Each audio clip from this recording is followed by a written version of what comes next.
Welcome, everybody, to another episode of the Lost Coast podcast.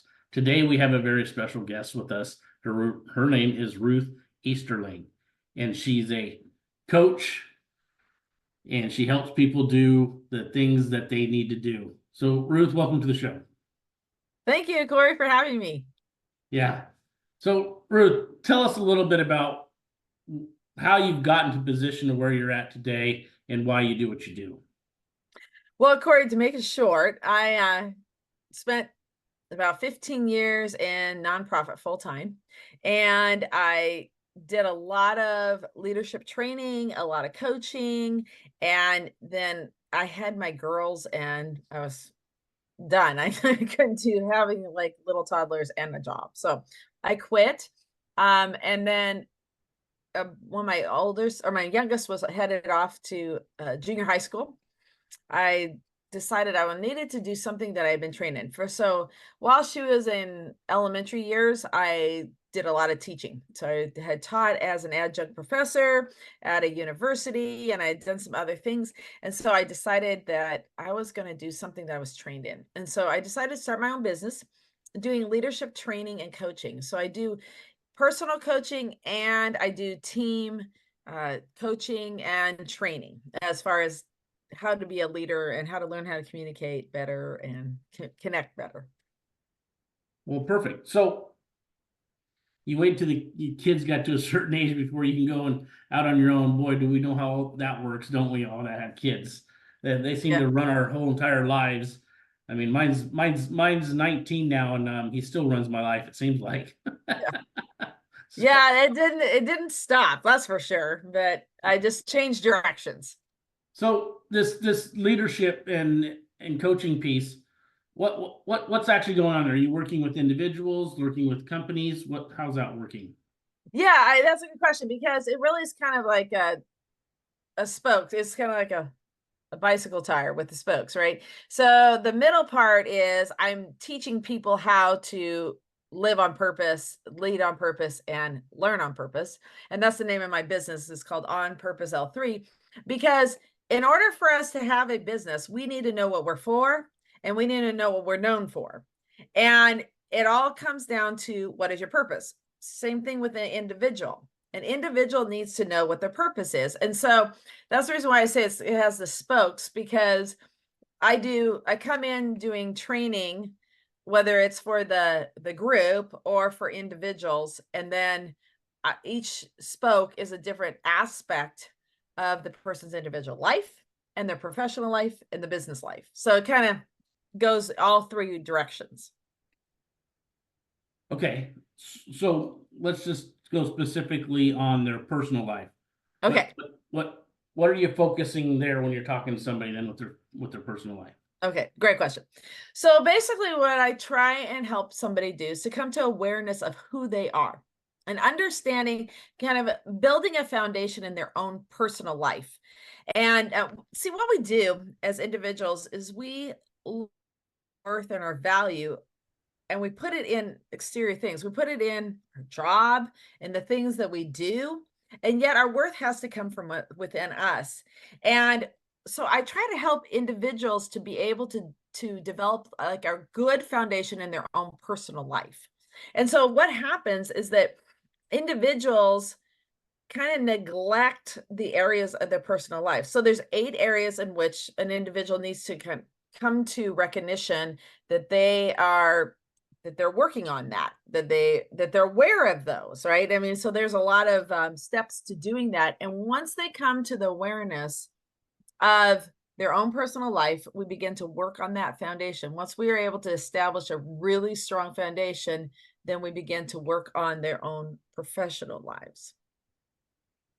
Okay, so Did I answer your that's question? definitely the starting point is their own personal life, and then you'll move on from there to Right, their professional exactly. life. Right. Now, so how do you what's kind of like the ideal client then? I mean, this is not just an everyday deal for everybody. I mean, what's the common threads in there that make somebody a great client for you to work with? Yeah. Okay. So a lot of my ideal clients are people, individuals, and I'm just going to be like super specific, is women who have walked through life, and they've done the things that society told them to do. They got, maybe got married, had the kids, have the house, have the car, and they've gotten to that place where it's kind of like feels like they're at a dead end because their kids are like high school, just like you said. And we kind of get to that one place where you're like, but now what do I do? And it kind of feels like a dead end, right? You ever been on a road that you're like going down and you're thinking, dude, this road's going to end. But really, by the time you get to the end of the road, it doesn't end. It actually just goes left or right, but you just couldn't tell because of all the trees that were in the way. And that's the way a woman feels when her kids are like 13, 14 years old. They're like, okay, I just did everything I was supposed to do, or society told me I was supposed to do. Now what am I supposed to do? And so I have worked with a lot of women in a lot of different circumstances. And one of them, Cory, I'm just going to tell you, is that I met a woman about 2 months ago who literally went back to work when her kids were like 13. I mean, went back to full time. She's probably doing a little part time before that. And literally was making the kind of money that a lot of us would love to make. And she was doing the job she had done before she had kids. She's now when she was full time. And she looked at me and she said, I am not happy with my life. I thought, well, you just did everything you say you're supposed to do. And honestly, Cory, it came down to the fact she didn't like where she was at, and her foundation was not strong enough, and it was beginning to deteriorate. So you helped her see the light, I hope, right? Yeah, I started to help her see the light. Exactly. So I'm going to take it that all ended up in a good way. Then she at least nothing else was a breakthrough to know that she Right. wasn't happy where she was at. Right. She hasn't left her job yet, but she's on the right road now. We won't put any names out there then. No, I will not. But Cory, I have helped a lot of women. Actually, I was just on the phone with one of my clients who literally started. So I have a 6 month/1 year program that I help women walk through this whole thing, and I call it the purpose journey. And I was just on the phone with one of my women who went through the first 3 months of it. Like, she did not start my program to quit her job. I mean, and my program is not about quitting your job. My program is about helping you build a good foundation, right? And so anyway, 3 months into it, she just kept coming to my coaching sessions, and along with the program, there's some teaching that I do. And she goes, I don't know if I can keep doing my job. And I said, well, why not? And she's like, because it doesn't go with my values. And I said, okay. And so literally, Cory, after about 4 months of being with me, she quit her. She found another job, and now she's going in a new direction, and she's super happy. But anyway. Well, that's great. So, I mean, you're working with these women, stay on that focus here then. They come to you, they're looking for something, maybe they're not working it. They're just at that point where they got the kids at a certain age and now they're, deciding I need to do something for me, right? Yeah, right. And so you're working with them. Do you help them kind of like guide them to maybe find the job that they do like then? I mean, it sounds like if you're moving women from one job to another, you're probably making them see the light where they can be more fulfilled in another position of some sort. Right, exactly. And that's the thing, because here's the problem. What we do is sometimes we'll like look and say, okay, what kinds of things do I like to do? And that's what we'll go and do our job on, right? But there's a whole lot. I mean, we live in a country, honestly, Cory, this is a great country, because you can actually decide your job on who you are. And I know that other people in other countries and cultures cannot do that, but you can do that here. And so what I do is we walk through, what are your strengths? What are your weaknesses? What's your personality? Because that plays a lot into what kind of job you're going to do. And a lot of people just start these jobs, right? I mean, you get out of college, like for instance, like you're 23 years old, right? You just graduated from college, you got this degree, and you march off and do it. And that's good. That's totally good. I'll be honest with Cory, is that usually women, when they're in this situation, and I assume men too, is when you get to about 30, 35, 40, you're just like, dude, I've been doing this other job and it's just not, it's just not going the way I want it to go. And that's when you really want to do this introspective work. And honestly, if you're thinking about changing jobs, you better do this introspective work before you do it. I'm just saying, it helps you 100 times over. Yeah, I couldn't agree more. I mean, I know when in my situation throughout the years when I started my construction company, it was all about necessity when I did Mhm. that. I was in the trades, working for somebody else, but just had a kid born, just bought a house, and realized I'm not making the money I need to have the lifestyle and to pay for just what's going on now. And Mhm. I had to make the change to do something else. So I figured start my own company, right? Start my own construction company. And so I did. Now, it wasn't because that was my ideal dream by any means. It was just a necessity at the time, and it was Mhm. an easy step Fix. to Yeah. start. Yeah. And I've transferred out of that now. That got my kid raised, it got, raised the family, did all that. But I realized too, that's not what I want to do forever. It just wasn't. So I made the transition to the financial piece that I do now, which is great, love it, and wish I'd have done it back then instead of now. But we all live and learn, and so it's nice to hear Right. that you're helping people kind of when they get to that point see where they want to be. Right, exactly. And I think this is the thing because I have a 20-year-old, right? I mean, you too, right?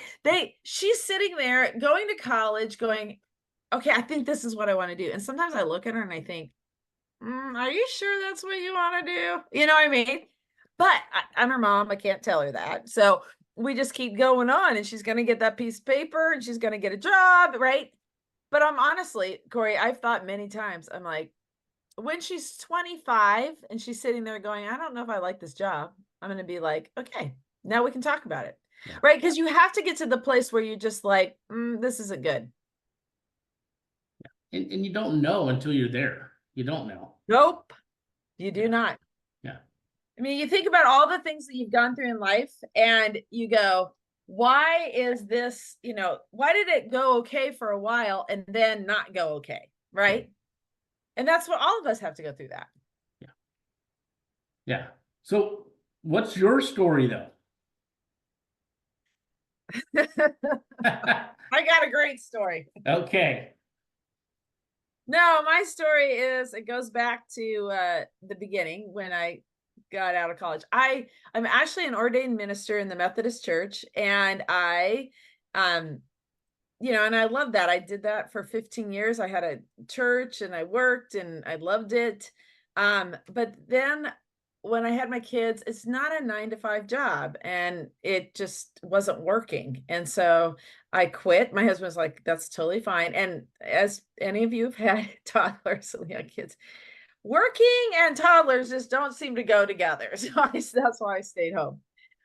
When my daughter got to kindergarten, then I started to think, okay, I'm going to do something that's maybe not full time, but something that would help me to continue with my education. And so that's when I was an adjunct professor at a university. And I did that for a while. And I thought, you know what? I love teaching. Well, I do, but it's not my full thing. And I think that this was my journey too, right? To finding my purpose and to going into this leadership training is that I had to go deep inside of me and say, what were the things that I loved doing when I was working full time? And what is my strengths and what are my weaknesses? And that's how I came across doing my own business. Now, doing my own business part, that's not my strength. But sometimes we have to do other things in order to get to our strength, if that makes sense. Oh yeah, absolutely. Absolutely. So okay, so you figured out and you started your own business. Now let's take a spin off that. How are you helping these other business owners now with the leadership piece? Okay. So my biggest thing to help them is to be able to learn how to if you got more than one person that you employ, is to learn how to communicate with each other and to connect with each other. That is the number one thing. If you own a business and you have more than one person you're working with, you have to be able to check that box off saying, I we are communicating well and we are connecting well. Okay. And once you're able to do that, then I love helping businesses being able to multiply themselves. Like, so not just that one little tiny business, but to begin to grow and to begin to multiply who they are and where they're going. So you basically work with basically the owner and the employees and make sure that managing that piece there. Right, because the two elements that you need to make sure that you're able to answer is that you know what you're for and what you're known for. And so if you can answer both of those questions and the world knows what you're known for, then you're on the right road. Okay. So kind of like an outside HR person, kind of keeping. Ah, yes. So I do work with HR a lot. So I'm to be honest. Because what happens in corporations, businesses, is that when you have a group of people together, it's hard to be open and honest and be able to be transparent sometimes. And so what it takes is bringing in someone like myself. And I actually have a leadership roundtable that I do. Very first thing I do when I go into a business. And it's actually a game, and we play it because the individuals have to answer the questions as honestly as they can. So they roll the dice and they answer a question, and so if the question, regardless of what the question is, oftentimes it'll be about the organization, like how well what's the hardest thing that we've had to deal with in the last 6 months, and then they have to answer it, and then you can have discussion about it, etc. And that's kind of a cool opportunity because I can be there and I'm in charge. The leader, the owner, is sitting at the table and playing the game right along with everybody else. Right. I bet that can get a little dicey sometimes. I know I've worked with a couple businesses where I'm not sure you want to put everybody in one room around the table. Well, okay, since you said that, I got to tell you a story. So we weren't playing the game, but we had gone on to the communication. So I was doing this, this course on everyone communicates, few connect. And so it was, like a 4-part series, and I was coming 1 hour for 4 weeks. Okay. You got to week 3, and they had just come out of a meeting. And literally the owner and 2 people were sitting on this side and the other people were sitting on this side. And I'm telling you, I asked one question. I thought they were going to like throw tomatoes at each other. You know what I mean? Like it was just, it was really funny because later it was funny. It wasn't funny at the moment. I was like, okay. And so finally I go, okay, I missed something. Could somebody tell me what happened? Yeah. Then they had to be open and honest with me because I was kind of just the guest, and I'm like, something happened and nobody's telling me. So anyway. Yeah, I can imagine that could happen quite a bit. So let's get back to if there's somebody here that's listening and they want to reach out to you, and let's say they do reach out to you, what's kind of the process you start with when you meet with somebody to kind of vet where you guys are going to go and what road you guys are going to take? Yeah. Okay, Cory, I'm gonna be honest with you. I am authentic. I'm transparent. That's who I am.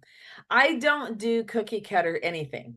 And so one of the things about even my 6-month, 1-year coaching program is that I like to talk to people before they sign up with me. So, I mean, I don't like send out QR codes or anything like that. You can find me on my website and you can contact me, send me an email, say, hey, I would love to talk to you about your program. And then we have a one-on-one, and it doesn't cost any money to have a conversation with me. Because the 2 things that I have found is that not everybody can work with everybody. Like I usually get along with everybody, and everybody usually gets along with me. But here's the thing, not every person is going to need exactly what I have, shall we say. And so that's why I'd like to talk to you first and be able to see, is this coaching program going to be something that you're going to benefit from? And if you're not going to benefit from it, then, that's okay, because there's other people out there. But if it's something that I can help you with and help you to walk into your purpose and to understand who you are and understand what your worth is, then yes, I want you by all means to sign up. And then sometimes I sign people up, like I said, for 6 months, and sometimes I sign people up for a year, because every person starts at a different spot. That's perfect. And yeah, I mean, I couldn't agree more. I do the same in the financial consulting piece. The first meeting is just a conversation. Yeah. What they're looking for may not be what I can offer them, you know. Yeah. So it's as simple as that. That's same thing. That's great. So being really authentic, you know, being really open with them, getting to know them first, and then seeing if you guys can even work together is the first step. Yeah. Yeah. And it's really interesting because in my journey, right? Because when you're an entrepreneur, you try everything, right? Yeah. And I tried a marketing program, and I know when it doesn't work for me, right? Like, and I've had to learn that too, because one of the things that I found was that I like in this marketing program, you're supposed to like put your name out on the internet, and you're supposed to do all this stuff. And I didn't mind doing that part. It was just like, but I felt really weird, like not having a conversation with people and not, so like in my gut, I was like, this doesn't feel right. And so then once that was over, I was like, okay, I'm doing it my way. We're gonna have a conversation. You can find out about me on the internet, but we're gonna have a conversation. Yeah.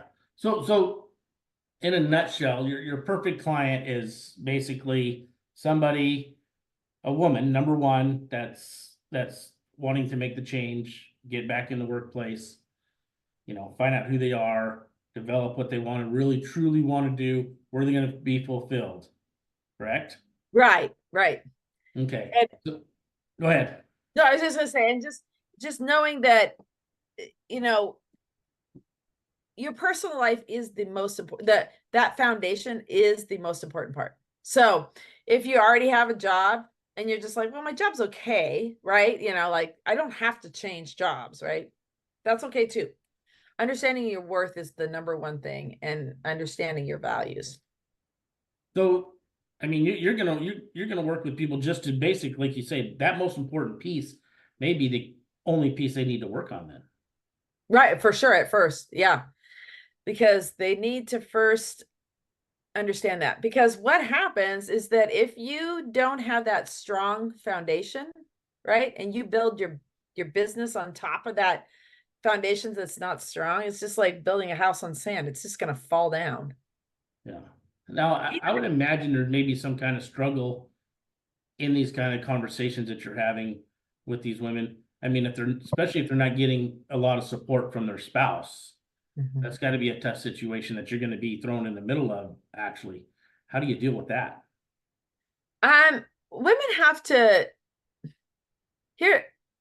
Here's where I've always found is that if women are wanting to change or coming to awareness, let's say that, okay? They're coming to awareness and they're recognizing that they need to continue to grow.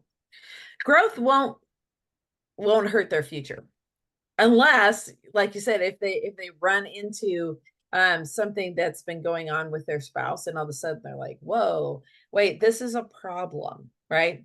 And if it's like a severe problem to the point where maybe they need a counselor, I would definitely send them to a counselor, because I am not a counselor. Okay, I'm a so coach, you steer away from that one completely then. Okay. right? No, that's perfect. That's good advice. Yeah. I steer away of the stocks and bonds. I don't tell you which stocks to go buy either. So I understand completely. So if you want that, go talk to somebody else. Right, yeah. And I will help them. Honestly, Cory, it's like it is interesting because I did have a woman who at one time I was like, I think you might need to go see a counselor. And it was so funny, or not funny, but it was really interesting because she goes, Ruth, because I mean she was older, right? She was like 60. She goes, I have seen every counselor under the sun. And I said, okay, well, all right, well, here's what you need to do. And so I told her what she needed to do, and she goes, I'm going to fight through it. I said, okay. It wasn't with her spouse, it was with her. Yeah. And I said, okay, well, reality was, Cory, I was really shocked because I thought, I'm not sure she's going to make it to the other side. She did. She fought and she got there because she was basically dealing with her own demons, shall we say. And she got there. Yeah. We as humans get in our own way more than anybody else gets in our way. We make excuses. It's all because somebody else, but it's because of us that put us in that position in the first place. Right. Right. Yeah. Right. And sometimes we have to deal with stuff from our childhood and from our past, and that's okay. It's all right. Yeah. Yeah.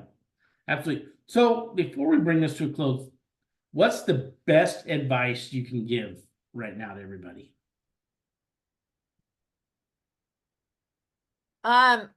Okay. I mean, I have a couple things, but I'll just move it to one. Well, All you can right. do a couple. Couple's Okay. fine. All right. So awareness, like we talked about earlier, is really important. Coming to awareness about who you are and where you're going and understanding what that North Star is. I call it my North Star because it, just like a North Star, if you were in a boat, you would want to follow something, right? It's the same thing in our lives, is we need something in which we are following. And our values and our life, once we find that North Star and we understand what our values are, it makes our travel so much better. Just like in a boat, if you are, if you know where you're going, it's going to be easier to get there by following it. And so what we have to do as human beings is we have to figure out what our North Star is and our values and how we're going to get there and how we're going to power our boat that way. And so there's a couple of things that you need to do in order to be able to do that. And the first thing is you have to come to awareness of where you are. Cory, if I can tell you a little story. So I live by the water. I live in Seattle. I'm on the Puget Sound. And one thing, if you ever go out on the Puget Sound, we have I have paddle boards and a boat and stuff. And if you go out there and you sit on your paddle board, well, actually better is the boat that has the oars. And you sit in your boat and you do nothing, the waves are going to drift you out to the middle. They just will. I mean, and if it's a stormy day, they might take you in, but you're not going to come in at the same place where you started. Right. And that's a lot like what our lives are like. So what we all have the option to sit in our boat, because we all have been given a boat, and that's what life is like. It's like a boat. And when the waves come, we can sit in our boat and just let the waves take us wherever the waves are going to take us. But we also have the option, there's oars in this boat, and you have the option to row towards the location, the thing, the North Star that you're going for. And where I live, there's a lighthouse on the opposite side of the shore from my house. And you can get in a boat in front of my house and you can keep your eyes on that lighthouse and you'll make it. If you row towards that lighthouse, you're going to make it. I promise you. But if you stop and don't do anything, I promise you, you won't get to the other side. And that's kind of the way our lives are, is that we have the option to learn how to use the oars and to learn how to go towards the lighthouse. But we also have the option to not, and to sit in the boat and let the boat take us wherever it's going to take us. And sometimes in life, that's what we choose, is to allow life to take us wherever it's going to take us. Yeah. But you always have the choice to pick the oars up and start back again. That is right, Cory. And guess what? Even if you drift north, you can still get to the lighthouse. Yeah. It just might take you a little longer. Yep. Well, thank you so much for that, Ruth. This has been a great conversation. I'm sure the listeners got a lot out of it. And if you're out there listening, everybody, and you think Ruth here is a good fit, I advise you to give her a call. She's very genuine. You've all heard her here talk, and she's willing to just have a conversation with you and see what you guys can come up with. So I advise everybody to reach out to Ruth and see what happens. So Ruth, with that being said, we're going to bring this to a close. And I appreciate your time today. And we will sign off today. All right. Thanks, Cory. We'll talk again. Thank everybody for listening. We'll see you next time. Bye. Bye.